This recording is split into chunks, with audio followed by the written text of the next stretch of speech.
Assalamu alaykum muhtaram televizor ko'rgüchilar. Ko'rayotganinglar Erkin Asiya radiosuning haftalik xabarlar programmasi. Mazkur programmamizda mush bir hafta jarayonida radiomizda berilgan bir qism muhim xabarlarni eslatib o'tmoqchimiz. Mangul Chehra.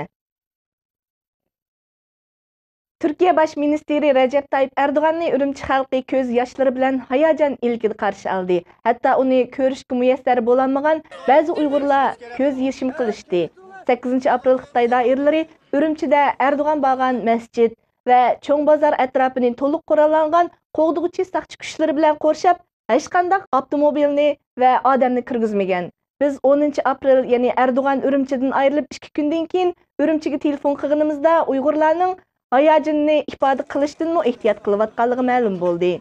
Türk matbuotlarida oshkorlangan xabarlarga qaraganda, Xitoy doiralari Turkiya bosh ministri Recep Tayyip Erdo'g'anning Urumchidagi ziyorati davomida qattiq bexatarlik tadbirlarini olgan va uning Urumchidagi ziyorati bir kun bilan cheklangan bo'lsa-mu, yanala minglagan Uyg'urlar ko'chalarga chiqib, Erdo'g'anni hayajon ilkida o'tliq salomlar bilan qarshi olgan. Xitoy axborotlari Recep Tayyip Erdo'g'anning Urumchi ziyoratiga kelganda jim bo'lib oldi. Xitoyning Tangirtog to'ri Erdo'g'an Urumchidan ketgandan keyin qisqagina bir parcha xabar bergan bo'lsa-mu, Tangirtog to'rining Uyg'urcha beti bu haqda xabar bermadi. Turkiya Hacettepe Universiteti doktori Erkin Akremning bildirishicha, Xitoy doiralari Erdo'g'anning ziyoratini ko'p odamga bildirishni xohlamaydi ekan. Recep Tayyip Erdo'g'an Xitoyning 2009-yildagi 5-iyul voqeasini qonliq bostirganligini qattiq ayıplagan va buni qatl-am deb atagan edi. Doktor Erkin Akremning bildirishicha, Erdo'g'anning Xitoy ziyoratini Urumchidan boshlashi uning Uyg'ur masalasiga ko'ngil bildirganligini ko'rsatdi ekan. Recep Tayyip Erdo'g'an 7 aprel Urumchiga qarab yo'lga chiqishdan burun bergan bayonotida Uyg'urlarning zulm ostida yashashini xohlamaydiganligini bildirdi. U Konya aerodromida bir muxbirning 2009-yildagi 5-iyul voqeasi haqidagi savollariga javob berib, mundaq dedi: "Shuni ochiq deyishim kerakki, ilgari u yerda yuz bergan voqealarni qayta tilga elishning o'rni yo'q." U yana mundaq dedi: "Biz u yerdagi qarindoshlarimizning asla zulm ko'rmasligini istaymiz. Biz ularning tinchlik ichida yashash uchun nima qilib bera olamiz? Bu haqda izlanishimiz lozimdir. Xitoy bilan aralashib yashash jarayonida Asmilasiyadan qandaq saqlanğılı boludu degan nuqtaga ko'ngil bilishimiz kerak."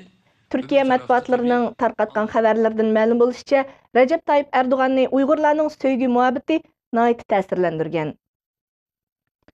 Uyg'ur milliy hareket rahbari Rabiya Qadir xonim Xitoy doiralari Yaponiya hukumatiga Uyg'ur qurultiyi haqida qo'ygan talablarga raddiya berib, Xitoy hukumati Uyg'urlarning tinch yo'sindagi faoliyatlariga hargiz to'sqinlik qilolmaydi dedi.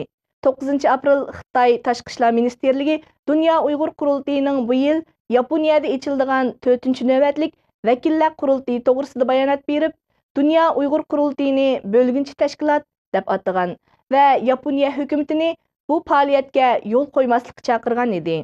Uyg'ur milliy hareket rahbari Rabiya Qadir xonim bu munosabat bilan ziyoratimizni qabul qilib, Dunyo Uyg'ur qurultiyining Uyg'ur xalqining kishilik huquqi uchun tinch yo'sinda faoliyat ilib berayotgan tashkilot ekanligini eskartdi.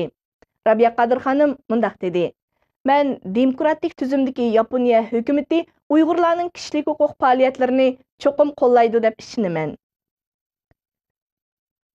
Yakan bozorlik hukumat amaldorlari bozorning Saychi kentidagi aholilarga taalluq bo'lgan ikki binoni aholilarning ma'qulliqsiz bir Xitoy shirkatiga setib etgan. Ham aholilarga hech qanday to'lam bermagan. Aholilar bozorlik hukumatga berib binoning setilish ahvolini surishti qilsa, doirlar binoning setilganligini ulardan yoshirgan. Tunugun, ya'ni 12 aprel kuni Yakan bozorlik uy cheqish atriti mazkur ikki binoning atrofiga yip tortib, binoni cheqishga harakat qilgan. Buning bilan Saychi kentidagi 100 dan ortiq kishi bino atrofiga to'planib, uy cheqish atriti va doirlar bilan g'avg'olashgan va to'pni ittirish mashinasining oldini to'sib qarshilik ko'rsatgan. G'avg'o kuchayganda voqeaning oqibatidan andish qilgan Xitoy doiralari oxiri aholilarning irodasiga bo'ysunishga majbur bo'lgan va uy cheqish atritini vaqtincha qaytarib ketgan. 5 aprel Xitoy jamoat xavfsizlik ministerligi 3-qitimliq terrorchilar tizimligini e'lon qilib, 6 nafar Uyg'ur jangovarni mazkur tizimlikka kirgizdi. Ular Nurmamat Mamtimin, Abduqayim Qurban, Farruq Tursun, Tursunjon Habibulla, Nurmamat Rashid, Mamtimin Nurmamat qatorliqlardan iborat. Tizimlikdə bu 6 nafar Uyg'urning ilgir keyin qilgan harakatlari to'g'risida qisqacha ma'lumot berilgan. Ularning Birlashgan Davlatlar Tashkiloti terrorchi tashkilot deb anga olgan Sharqi Turkiston Islom harakati tashkilotining a'zolari ekanligi qayd qilingan. Xitoy hukumati 2003-yili 15 dekabr tunji qitimliq atalmış terrorchilar tizimlikini e'lon qilgan edi. Muhtaram televizor ko'ruvchilar, yuqorida sizlar Erkin Asiya radiosi Tor televiziyasining haftalik xabarlar programmasini ko'rdinglar. Kelar hafta ko'rishaylik. Xayr xo'sh.